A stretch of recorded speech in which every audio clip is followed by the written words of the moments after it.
అన్నం పరబ్రహ్మ స్వరూపం అని మనం వింటూ ఉంటాం కదండి.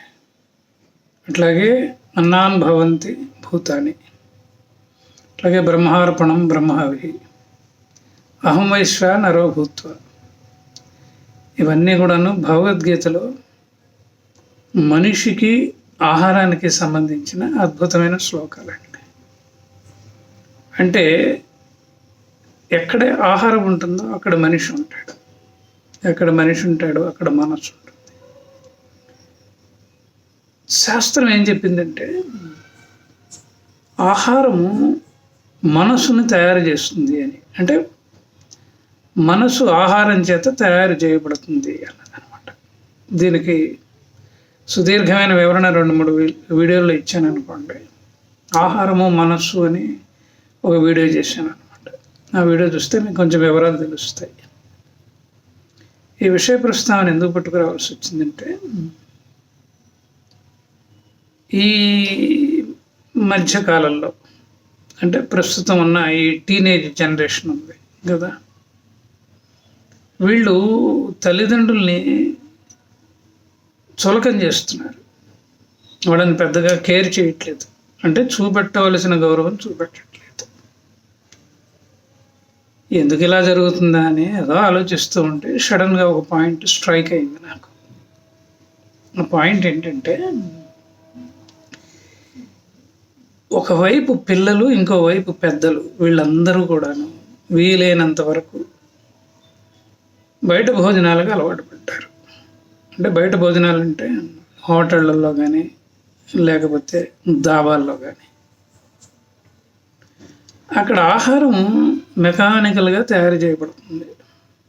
అంటే అతను ఏదో ఉద్యోగం చేస్తున్నాడు, జీతం రావాలి కాబట్టి భోజనం ప్రిపేర్ చేస్తున్నాడు. అంటే ఎవరో ప్రిపేర్ చేస్తారు, ఎవరో వచ్చి సర్వ్ చేస్తారు. కానీ ఇక్కడ ఇంకొక విషయం కూడా ఉంది. అదేంటంటే, అమ్మ వంట ఉందనుకోండి, అమ్మ ఎంత ఆర్తిగా చేస్తుందంటే, నా బిడ్డల యొక్క కడుపులోకి నేను చేస్తున్న పదార్థం వెళ్ళాలి కదా, ఆ రుచి వేరుగా ఉంటుంది కదా, ఆ రుచి వేరుగా ఉంటుంది. పెళ్ళైన ఆడపిల్లలకు తెలుస్తుంది అమ్మ వంట రుచి ఏంటో. కాబట్టి ఇప్పుడు అవకాశం వస్తే అప్పుడు పుట్టింటికి వెళ్ళి అమ్మ చేతి వంట తినాలని పాపం వాళ్ళకు కూడా అనిపిస్తూ ఉంటుంది. ఎందుకంటే అమ్మ చేతి వంట అంత గొప్పదండి. ఆహారానికి మనస్సుకి సరైన లంకె కుదరటం లేదు కాబట్టి ఇప్పుడున్న టీనేజ్ పిల్లలు తల్లిదండ్రుల్ని గౌరవించట్లేదు అని.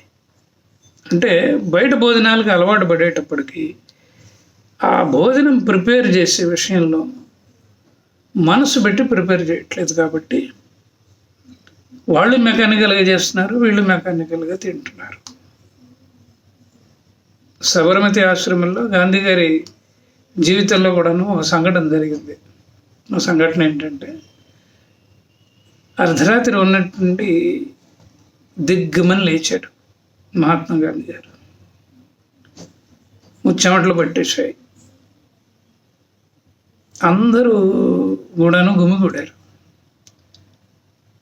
గుమిగూడి అడిగితే ఆయన ఏమన్నారంటే, ఇవాళ ఎవరు భోజనం ప్రిపేర్ చేశారు అని. ఇక్కడ చెప్పారు, రెగ్యులర్గా చేసేవాళ్ళు చేయలేదండి, వాళ్ళు ఊరికి వెళ్ళారు, ఇక్కడ మన దగ్గర ఉన్న వ్యక్తుల చేతనే చేయించాము అని.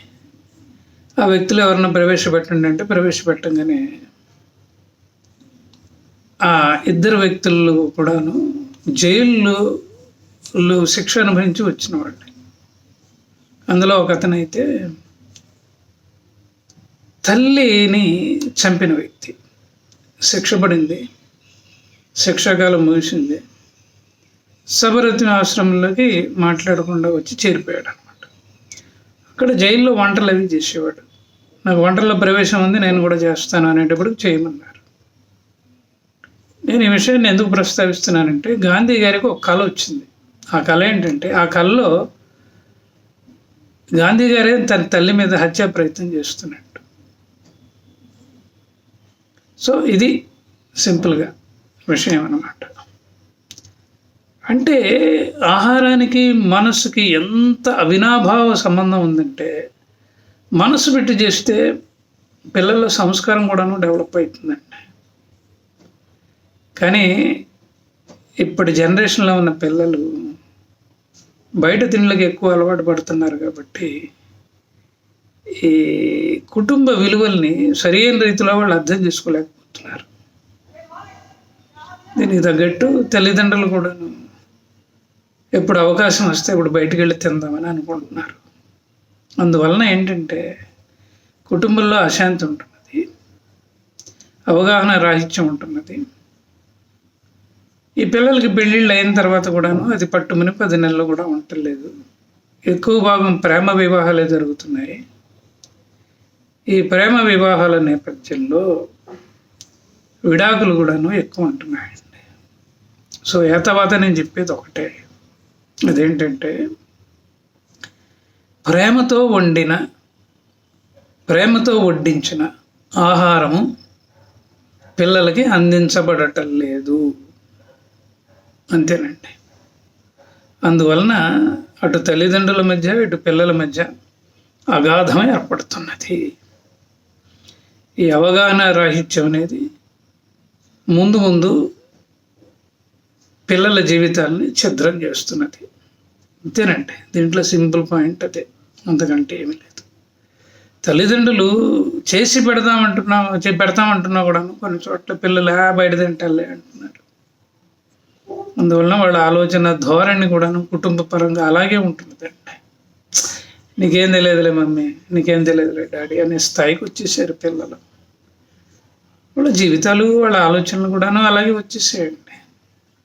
నాకు ఎందుకో తీవ్రంగా ఆలోచిస్తూ ఉంటే ఒక పక్క భగవద్గీత చెప్పింది, ఒక పక్క శాస్త్రం చెప్పింది, నాకు ఎందుకో గుర్తుకొచ్చాయి. సో వాటి ప్రాతిపదికగా నేను ఈ వీడియో చేస్తున్నాను. దీనికి ఏమైనా సొల్యూషన్ ఉందా కిరణ్ గారు అని మీరు అడగచ్చు. సొల్యూషన్ ఏముంటుంది చెప్పండి? నేను చెప్పిన విషయంలోనే సొల్యూషన్ ఉంది కదా.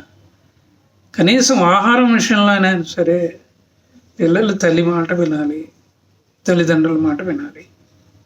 అలాగే తల్లులు కూడాను పిల్లలకి ఆప్యాయంగా ప్రేమతో హాయిగా వంట చేసి పెట్టాలి, అంతేనండి. ఒక్కసారి ఆలోచిస్తే మీకు కూడాను అర్థమవుతుంది. ఇది 60 దాటిన వాళ్ళకి బాగా అర్థమవుతుంది.